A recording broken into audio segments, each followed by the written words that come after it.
শুনেছি শুক্রবার মারা গেলে তার কবরের আযাব মাফ। প্রশ্ন হলো, যে লোকটা জীবনভর নামাজ পড়লো না, মানুষের হক নষ্ট করলো, জেনা ব্যবচার করলো, অথবা শুক্রবার মারা গেল, তার কি কবরের আযাব মাফ হবে? বিষয়টা আসলে আল্লাহর উপর ইখতিয়ার উপর নির্ভর করে। এটা সাধারণ কথা। যদি কেউ জুমাবারে মৃত্যুবরণ করেন, তাহলে সেক্ষেত্রে তার কবরে ফিতনার বা পরীক্ষার মুখোমুখি তিনি হন। এটা হয়তো বা সে সমস্ত মানুষদের জন্য যারা বেসিক্যালি নেককার। যে লোকটা বেসিক্যালি বদকার, তার শুক্রবার মৃত্যুটা এটা তার জন্য কোনো আল্লাহর পক্ষ থেকে এহসান নয়, এবং সেটা নেহায়েতি কাকতার হতে পারে।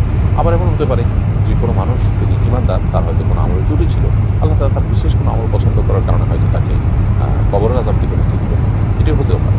অতএব আলমুল গায়েবের বিষয়ে যে জগৎ আমাদের দৃশ্যমান, সেই জগতের বিষয়ে আমরা নিশ্চিত কিছু বলা কঠিন। তবে হাদিস এটি বিশুদ্ধ।